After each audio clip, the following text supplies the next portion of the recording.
Bien, la omnisciencia de Dios. Vamos a conocer la omnisciencia de Dios y voy a empezar con algo muy simple, muy sencillo. Dios todo lo sabe. Fin del mensaje. Continuamos, hermanos. Parece fácil, ¿no? Decir que Dios todo lo sabe. Pero la omnisciencia de Dios, muchas veces nosotros la confundimos con la sabiduría de Dios. Y para el ser humano no hay otra palabra que pueda explicar el conocimiento completo y absoluto que Dios tiene de todo, más que con esta palabra que se llama omnisciencia. Sin embargo, como seres humanos la confundimos a veces y le llamamos sabiduría. Bueno, vamos a empezar entonces por ahí. ¿Qué es la sabiduría? Según la Real Academia de la Lengua Española, la sabiduría le da 3 connotaciones o significados. El primero es que la sabiduría es el grado más alto del conocimiento. Es decir, si tú, amada hermana, eres la experta conocedora de cómo se prepara arroz, eres sabia cocinera. Nadie puede enseñarte a ti cómo se prepara el arroz. Tú eres la eminencia preparando el arroz. Yo soy la eminencia preparando cornflakes. Mi mamá me enseñó muy bien. Nadie me gana. Y los huevos revueltos con jamón son mi especialidad también. Soy sabio haciendo huevos revueltos con jamón. No me muero de hambre, cuando menos, gracias a Dios. Entonces, si tú sabes algo y nadie te puede enseñar más que lo que tú sabes, eres sabio en eso. ¿Ok? Bien. Segundo punto que trata la Real Academia de la Lengua Española. ¿Qué es la sabiduría? Dice que la sabiduría es la conducta prudente en la vida o en los negocios. Y esto nos confunde porque podemos pensar que una persona que tiene una licenciatura, que tiene una maestría, que tiene un doctorado, pues es una persona sabia. Y no, estamos completamente equivocados. ¿Cuántos médicos no conocen ustedes que fuman, que toman, que comen cosas que no son sanas? Un montón de médicos, ¿no? ¿Y no son ellos los que saben lo que hace daño al cuerpo? ¿No deberían de ser los primeros en cuidarse? Bueno, yo porque no estudié medicina, entonces yo sí puedo tomar coca y puedo comer fritos y comer... O sea, sabemos que eso nos hace daño y aún así lo seguimos comiendo. Y no somos doctores, pero vaya, tenemos ese conocimiento. Bueno, de tal manera que si nos comportamos sabiamente, entonces, pues vamos a dejar de tomar coca y de comer sabritas y marinel y todo alimento ultraprocesado, lo vamos a quitar de nuestra vida. Y eso es actuar con sabiduría. Eres sabio. Tercer punto que trata la Academia de la Lengua Española. Dice que la sabiduría es el conocimiento profundo en ciencias, letras o artes. Y aquí es donde entran los grados académicos, ¿sí? El primer grado es el que todos tenemos. Claro, todos los que estudiamos una carrera, pues tenemos ese grado, la licenciatura. Pero eso no quiere decir que un oficio no sea también conocimiento. La única diferencia es que no tiene un papel que avale eso. Es todo, ¿sí? De tal manera que los oficios también tienen un nivel, ¿ok? Ahora, académicamente está la licenciatura, de ahí sigue una maestría, de ahí sigue un doctorado, y ya si te quieres poner más loco, pues está un postdoctorado, y puedes estudiar otro doctorado, y ya te puedes ir por todos lados y seguir estudiando doctorados, ¿ok? Nadie te lo va a impedir. Eso también es sabiduría. La Academia de la Lengua Española nos dice que es sabiduría. Pero me llama mucho la atención porque ellos consideran todavía algo superior y le llaman sabiduría eterna o sabiduría increada. Es decir, es esa sabiduría que siempre ha existido, la sabiduría que no sabemos quién la creó, pero ya estaba creada. Y la define con estas tres palabras: el Verbo divino. Claro, para el que no entiende de esto, pues el Verbo divino es, no sé, algún rollo por ahí que tiene que ver con Dios, quizás, ¿no? Pero para nosotros el Verbo divino es Jesús. Bueno,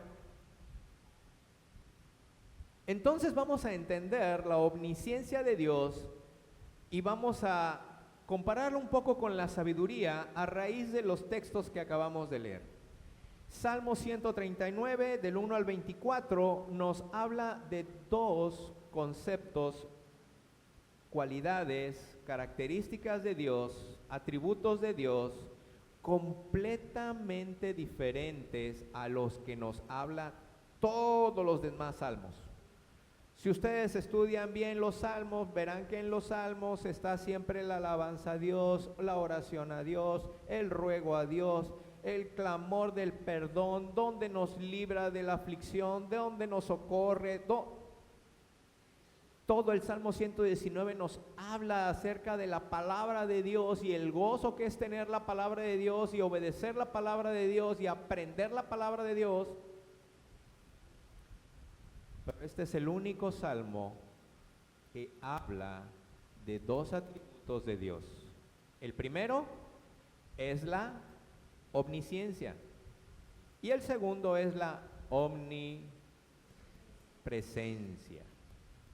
Bien, del versículo 1 al 6 entendemos lo siguiente.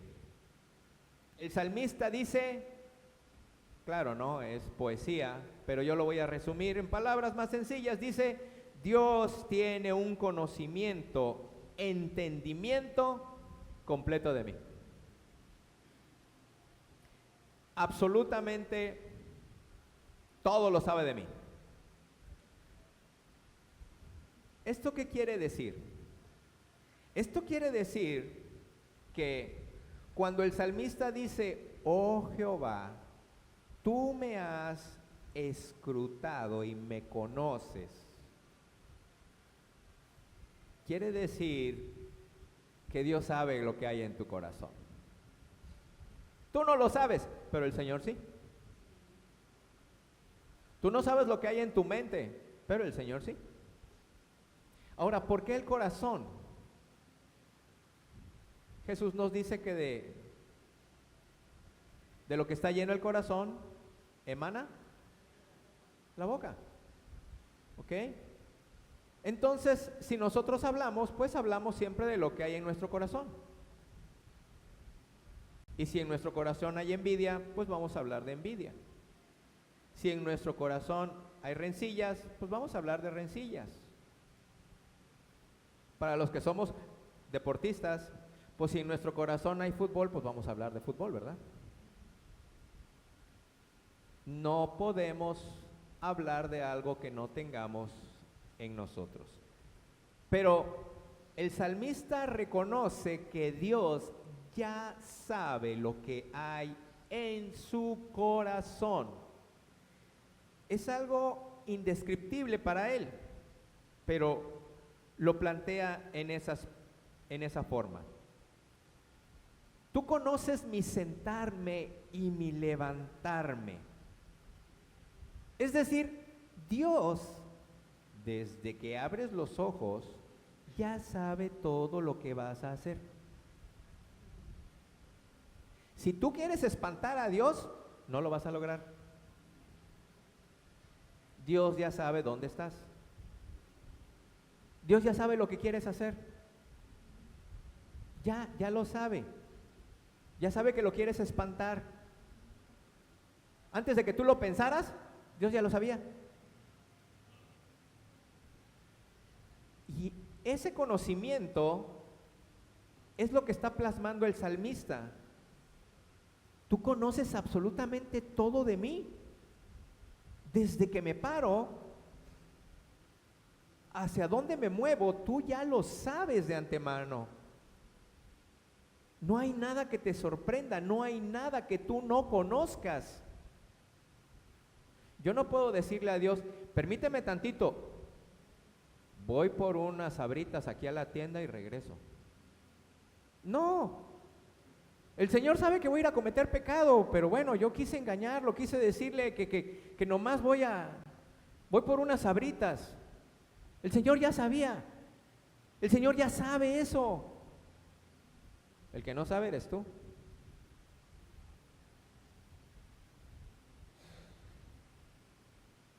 Cuando platico con mis compañeros de trabajo, tengo el gusto de trabajar con personas que tienen doctorados y me he percatado que cuando les pregunto acerca de su tesis, es decir, de su área de conocimiento, se vuelven locos, porque están hablando de algo que ellos les encanta y te desbaratan todo, ¿no? Y en una ocasión estaba hablando con un compañero que es máster en matemáticas, licenciado en matemáticas, maestría en matemáticas, y entonces me empezó a hablar de ecuaciones y bla, bla, bla, bla, bla, bla, bla, bla, bla. Y al final, ¿cómo la ves?, me dijo. Y yo con toda mi cara de sinvergüenza y cínico le dije, en cuanto empezaste a hablar de diferenciales, me perdiste, no entiendo nada. ¿Qué no estudiaste? Sí, pero pasé de noche. No, ya, en serio. Yo de matemáticas no sé nada, estudié ingeniería, sí, pero matemáticas la pasé de panzazo. Discúlpame si te ofendo, pero pues es la verdad. No te voy a engañar, yo no soy matemático, yo no soy como tú. Tú sabes mucho más que yo y lo reconozco, pero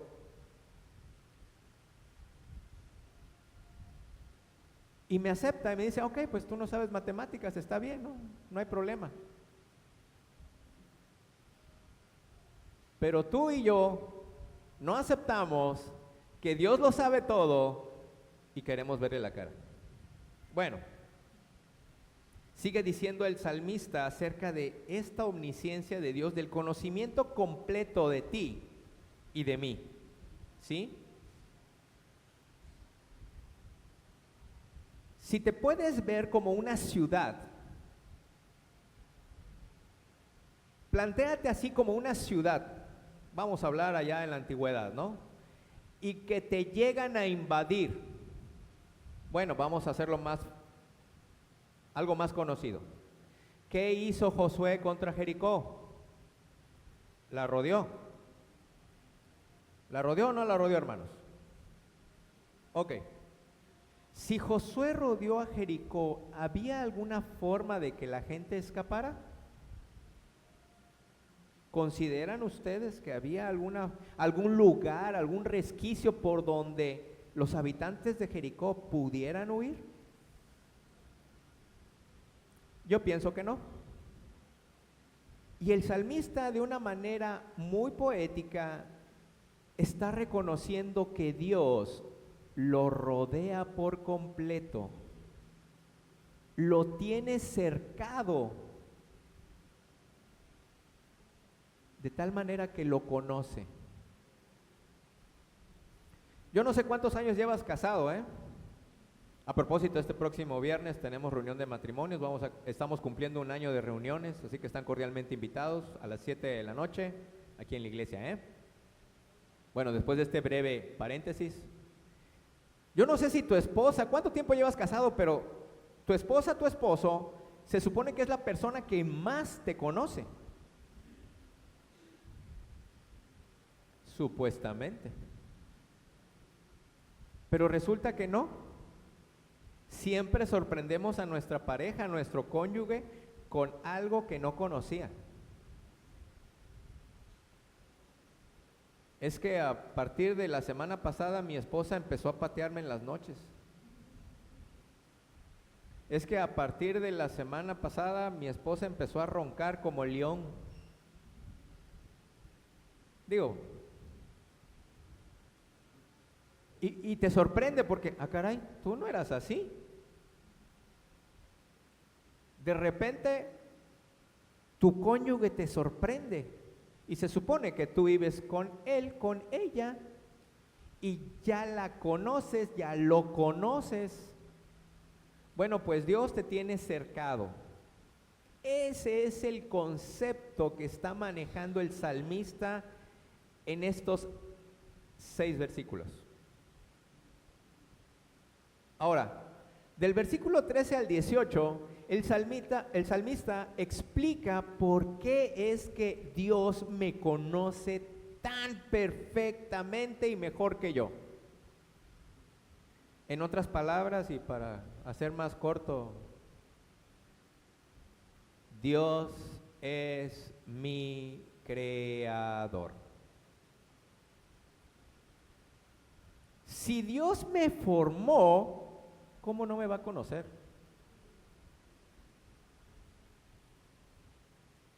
Y imagínense, Dios un día dijo, ay, voy a hacer algo bueno así, bueno en gran manera. Y se puso a juntar y pelo rubio, lo voy a hacer güero, de ojos azules, sopló aliento de vida y ¡tarán! Nació Elías. Bueno, hermanas, ya tengo bastante tiempo aquí, me quemó el sol, el pelo rubio, también los ojos azules y un poco la piel, pero así me hizo el Señor. Bueno, en gran manera, nunca dije que guapo.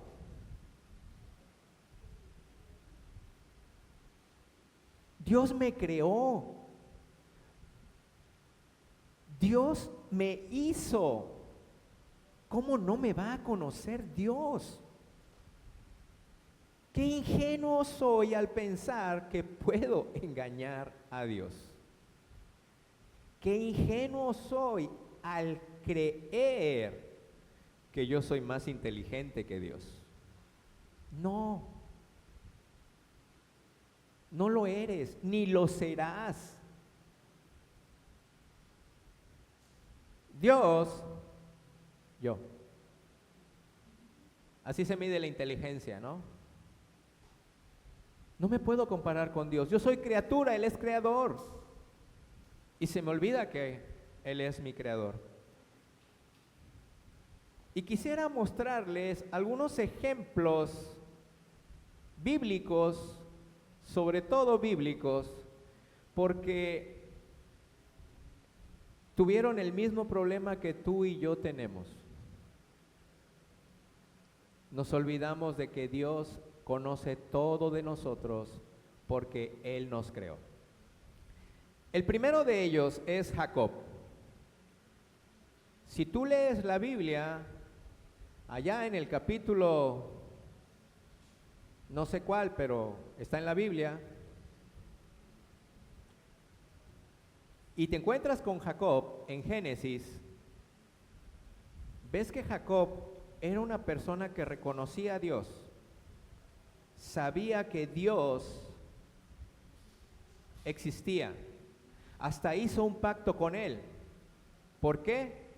Porque logró ver una escalera donde subían y bajaban ángeles y todos daban la gloria a Dios, y él tuvo temor de Dios y dijo, si tú vas conmigo, Señor, de todo lo que yo gane te daré el 10%.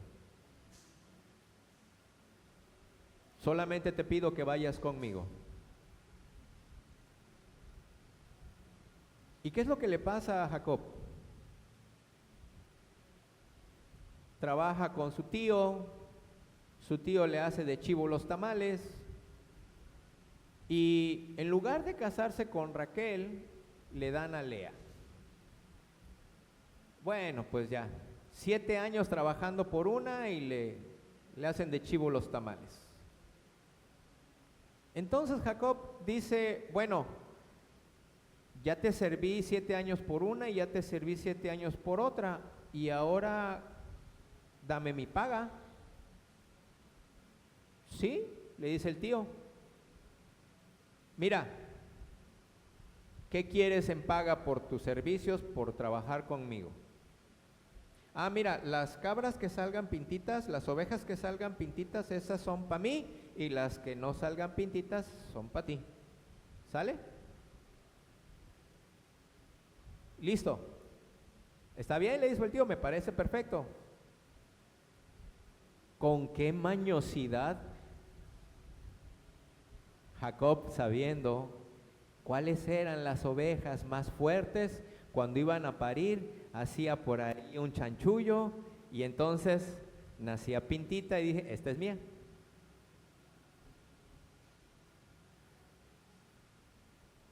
Cuando nacían las débiles, cuando estaban las débiles por parir, ah, no, esas que sean del tío, no me preocupan, total, esas no son para mí. ¿En qué momento se acordó de Dios? ¿En qué momento volteó a ver a Dios? ¿En qué momento confió en Dios? No, él hizo chanchullo y dijo, tantas veces lo hizo que el tío le cambió y cambiaron y cambiaron y volvieron a cambiar, que se quedó con lo más fuerte del tío y al tío le dio lo débil y él, de tal manera que el tío le dijo, ¿sabes qué? Ya, mejor vete de aquí porque me estás perjudicando. Bien mañoso el Jacob. Pero ¿qué esperaban ustedes de alguien que aprovecha a su hermano que está con hambre y le dice, ¿tienes hambre? Sí, pues te la cambio por el potaje que yo hice, dame la primogenitura. ¿Hacemos o no hacemos? Qué gran negociante, Jacob. Se robó la primogenitura de Esaú. Y entonces, ¿qué esperabas de él? Siguió haciendo chanchullos también con el tío. ¿Sabes cuándo ya no pudo hacer chanchullo? Cuando se regresaba a su casa y sabía que se iba a encontrar con su hermano Esaú. Y tuvo miedo. Y clamó al Señor, y el Señor se enfrentó con él. Y peleó toda una noche contra el ángel de Jehová. Y no había chanchullo para poder ganar. No hubo trampa que pudiera vencer al ángel de Jehová. No hubo un escape ante Dios. Y el ángel ya lo dejaba y Jacob clamaba, decía, no te voy a dejar hasta que me bendigas. ¿Quieres bendición? ¡Pau! Le dislocaron el muslo y Jacob se vio más debilitado, más frágil. Ahí tienes tu bendición, Jacob. Tienes que confiar en mí.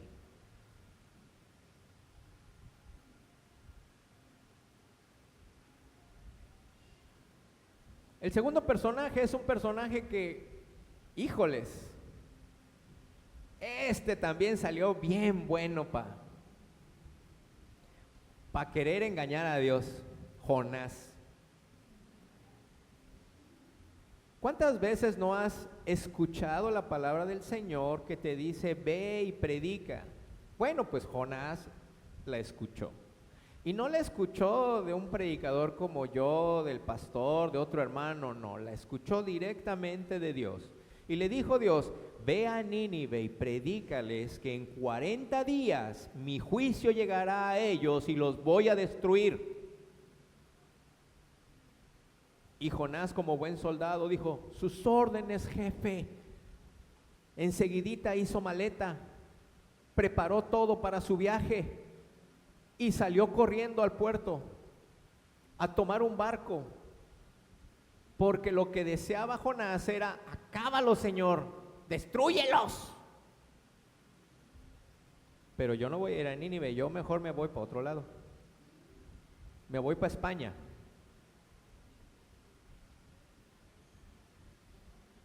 Dios en su omnisciencia le dijo, ay Jonás, ok, no quieres llegar por las buenas, no pasa nada, vas a llegar por las malas. Y entonces leemos a Jonás que está tranquilamente durmiendo en su camarote en un barco y todos los demás están desesperados porque la tormenta arreciaba, porque el mar estaba muy embravecido, porque ya habían aligerado la carga, ya no sabían qué hacer. Y el hombre dice, alguien tiene algo que ver con su Dios. Y empezaron a echar suertes. No, nadie de los que estamos aquí tiene problemas con su Dios. Oye, ¿te acuerdas que vino un pasajero que se estaba acostado allá? Bueno, ah, sí es cierto, tráelo. Oye, ¿qué haces tú durmiendo? ¿Qué no ves cómo está? Ah, sí, pero no me preocupa. Rézale a tu Dios, quizás Él te oiga y nos calme. Y Jonás les dice, es que esto es por mí. Les tiene que confesar que todo lo que están sufriendo y toda la pérdida que han tenido es por culpa de Él. Si quieren que el mar se calme, tírenme al mar. Ahora sí que le salió el tiro por la culata. No, Jonás quería morir. Prefiero morir, Señor, que irle a predicar a Nínive. Tú destrúyelos por mí. Conmigo no cuente, Señor. Los marineros, la tripulación, agarra a Jonás y todavía le dicen, híjoles, que tu sangre no caiga sobre nosotros y ¡vámonos! Cómo el Señor usa tu necedad para predicarles a otros. ¿Por qué? Porque toda la tripulación reconoció que Jehová es Dios.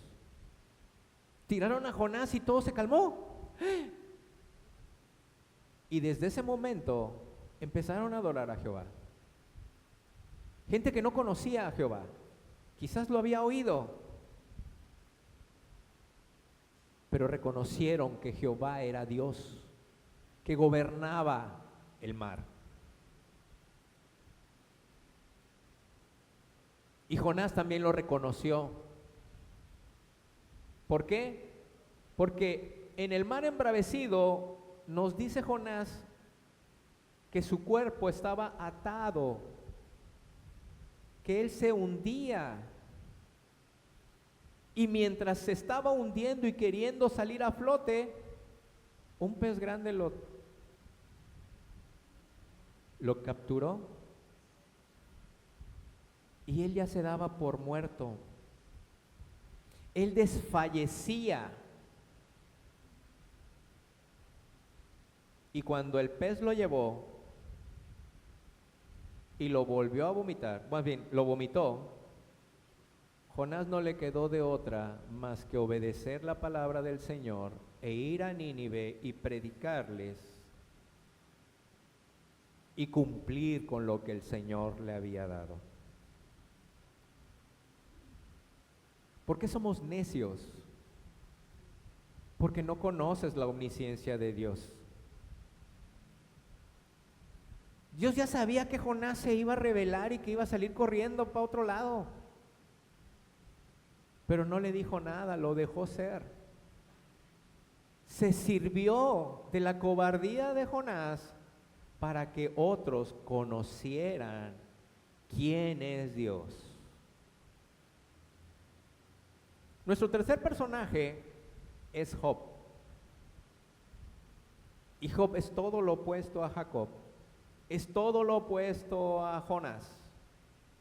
Porque en todo momento nos dan a conocer que Job era un hombre perfecto.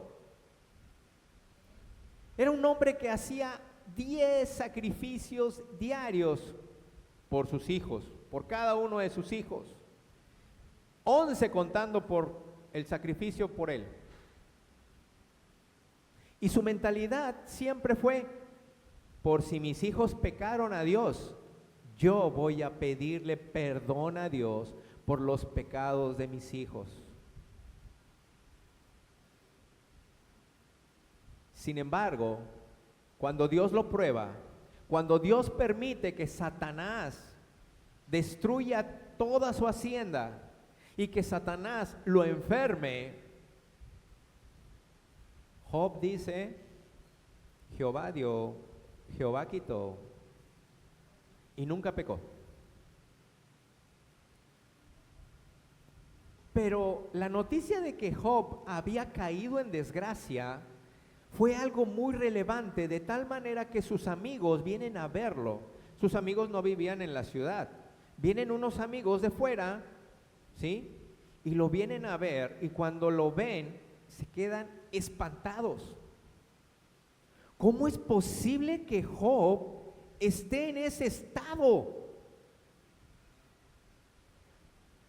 ¿Ustedes han visto al indigente que se sienta y se acuesta a veces aquí a la puerta de la iglesia? Haz de cuenta que así estaba Job. Y sus amigos sorprendidos. ¿Cómo es posible que... Oye, Job, no es posible que estés así. Si tú conoces a Dios y te está yendo muy mal, pues, discúlpame, pero la respuesta más lógica es que cometiste pecado. Dios te está castigando por tu pecado. Pero en cuanto declares tu pecado, el Señor te perdonará y entonces te restaurará. Es lo que tienes que hacer. Y los amigos de Job lo sabían. Tan es así que esa es la recomendación constante a Job. Oye, Job, discúlpame, pero no hay otra explicación lógica. La condición en la que estás es a causa de tu pecado. Qué ignorantes somos. ¿Por qué? Porque no conocemos que Dios es omnisciente. Pero qué fácil se nos hizo juzgar, ¿no? Qué fácil se nos hizo ser Dios. Si estás así, es por tu pecado, compadre. Te está yendo mal, es por tu pecado.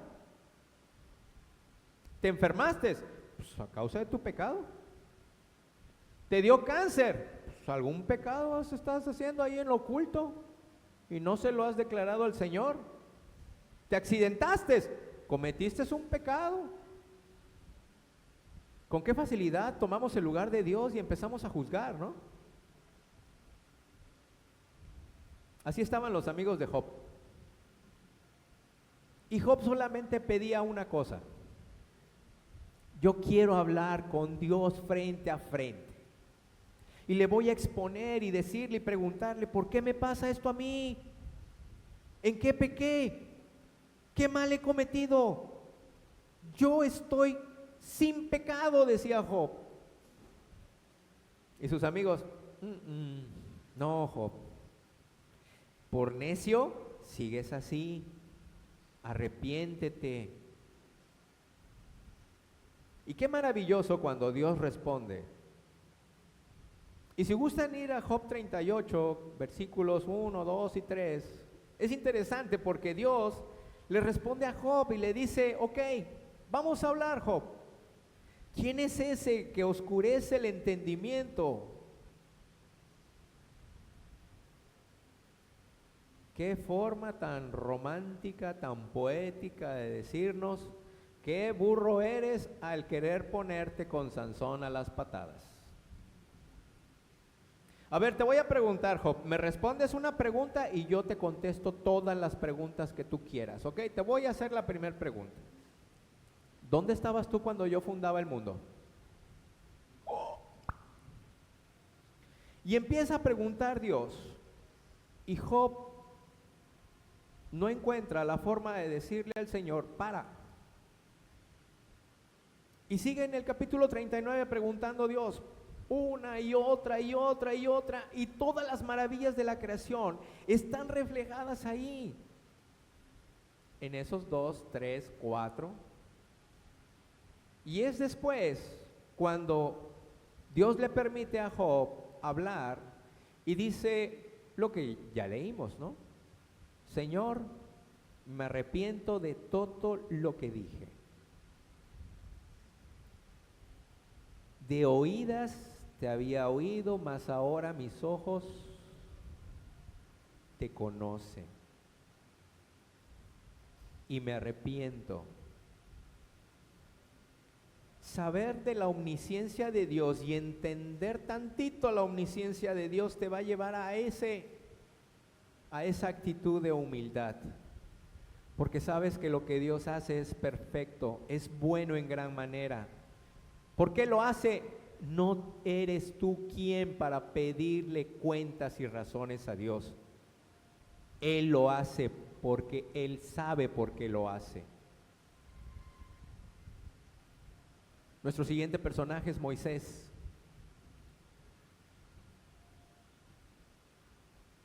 ¿Acaso Dios no sabía que Moisés era tartamudo?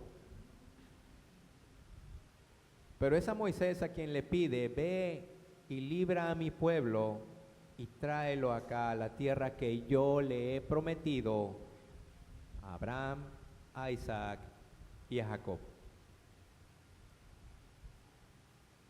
Y entonces vemos a un Moisés que primero tenía miedo y después encontramos a un Moisés que está intercediendo en todo momento por el pueblo de Israel. Señor, que tu nombre no sea manchado. ¿Qué van a decir los egipcios que sacaste a este pueblo y los mataste aquí y tu grande nombre va a ser? No, Señor, no hagas eso. ¿Qué no era tartamudo? ¿Qué no tenía miedo de hablar Moisés?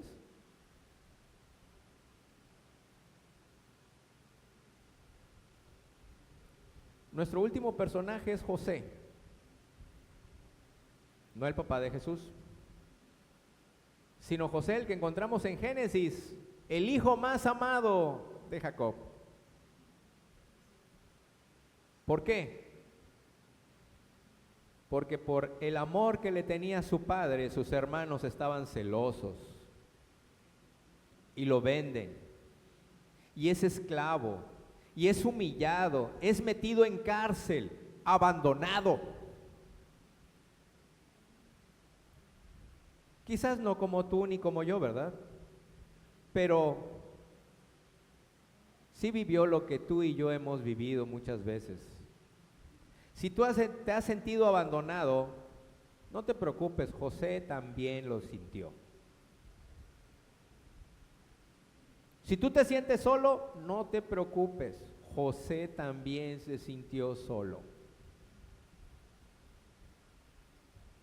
Pero la forma en la que Dios está trabajando con José es una manera tan asombrosa que la vemos cuando sus hermanos llegan a doblegarse.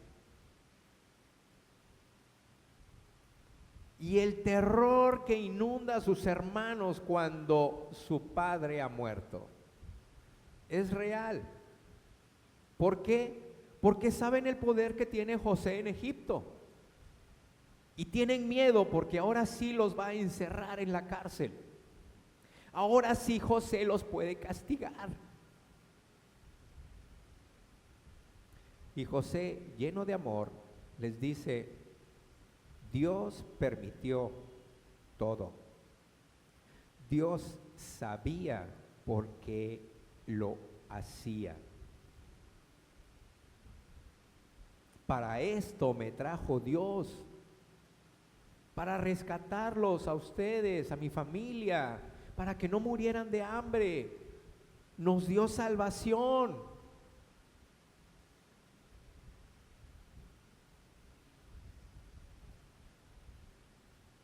Para terminar, señores, hermanos, con la omnisciencia de Dios, vamos a analizar la segunda lectura. Segundo de Samuel 12, del 1 al 12. Ya lo conocemos el relato y es la historia de nuestra vida todo el tiempo por ignorar que Dios es omnisciente. David se enciende cuando le relatan una historia donde un hombre pierde su única oveja. Y el profeta Natán lo señala y le dice, tú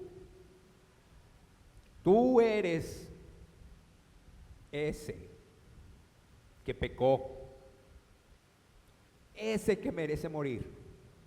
Eres tú, David. Lo hiciste en oculto, pero el Señor te va a castigar frente a todos.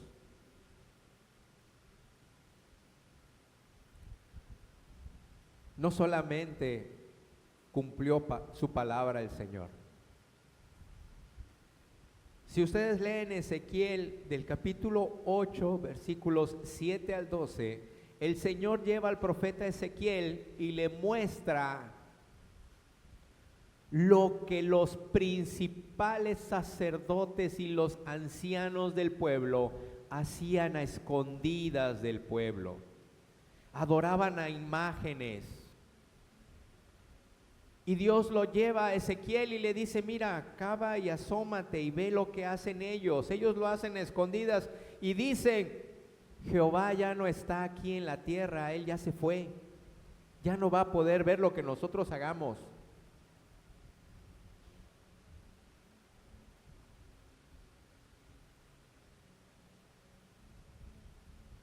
Igualito que David, pensó que nadie se iba a enterar. Pero quiero que entiendas también algo muy importante. Jesús es Dios. Y Jesús manifestó también la omnisciencia de Dios. ¿Cuándo? Si tú lees Marcos, en el capítulo 2, está el milagro de la sanación del paralítico. Y entonces cuando los amigos bajan al paralítico, Jesús les dice, hijo, tus pecados te son perdonados. Y todos los que estaban ahí, los fariseos y los ancianos del pueblo, dijeron, ¿quién se cree para perdonar pecados? Si el único que puede perdonar pecados es Dios. Y Jesús, dice el versículo 8, conociendo luego Jesús en su espíritu que cavilaban de esta manera dentro de sí mismos, les dijo, ¿por qué caviláis así en vuestros corazones?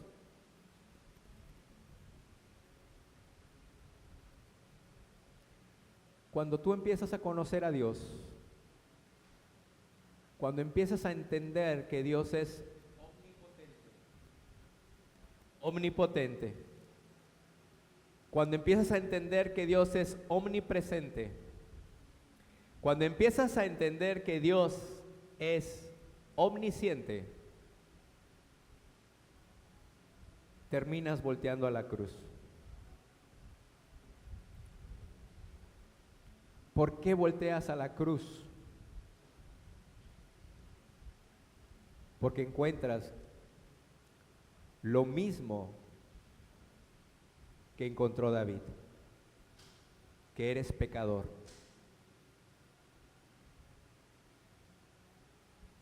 No hay otra forma de entender y de aceptar la omnisciencia de Dios más que yendo a la cruz a pedirle perdón a Dios por creerte más inteligente que Él, por querer siempre tener la razón en lo que tú haces, por justificarte continuamente. ¿Tú piensas que Dios no sabe el pecado ese oculto que tienes? Sí, Dios lo sabe.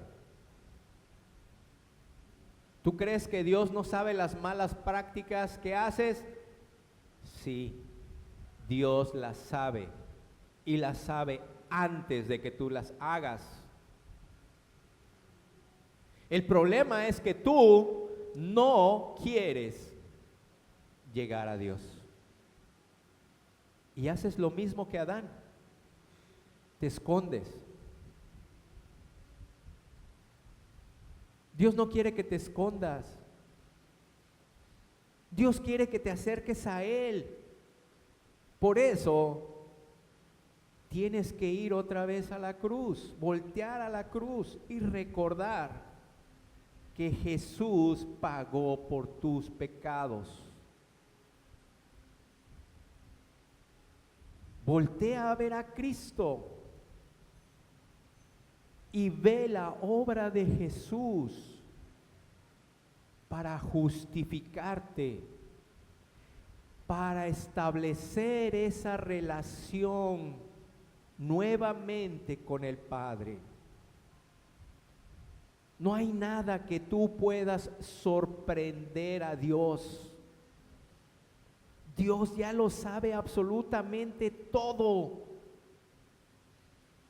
Y cuando tú lo reconoces, entonces estás de rodillas. Porque te reconoces pecador. Reconoces que le estás faltando a Dios en obediencia, en humildad, en mansedumbre, en amor.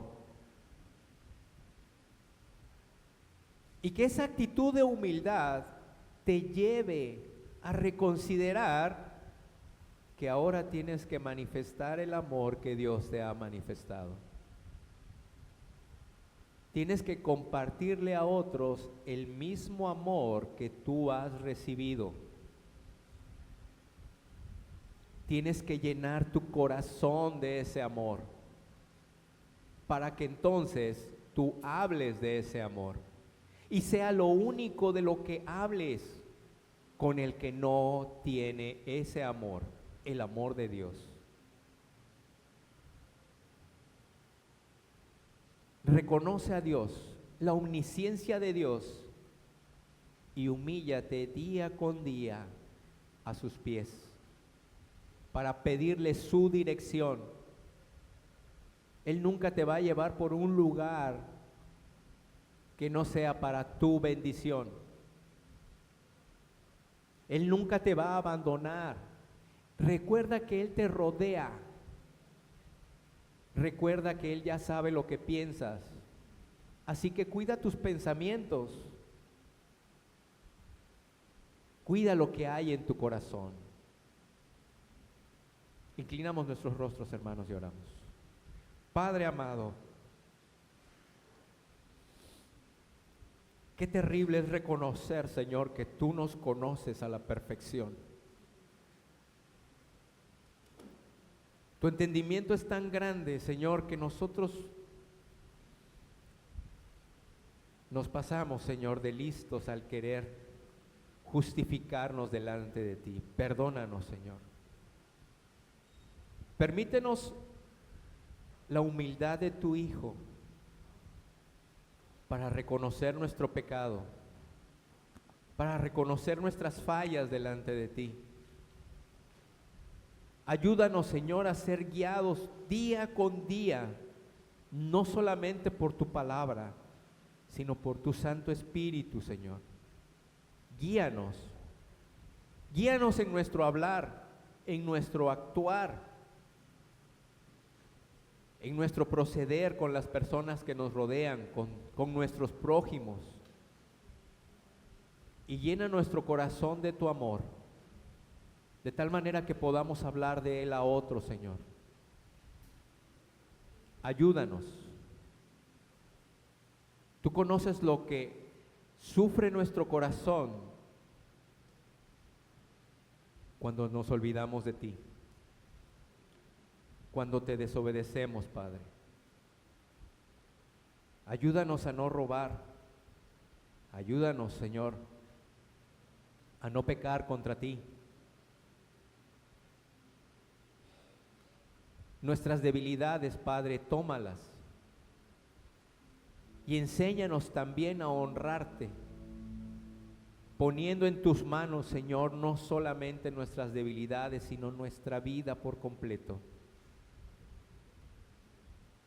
Tú sabes qué hacer con ellas, Señor, mucho mejor que cada uno de nosotros. Y gracias, Padre, por ser omnisciente. Gracias porque tu sabiduría es infinita. Gracias porque en todo momento manifiestas tu voluntad en nuestras vidas. En Cristo Jesús. Amén.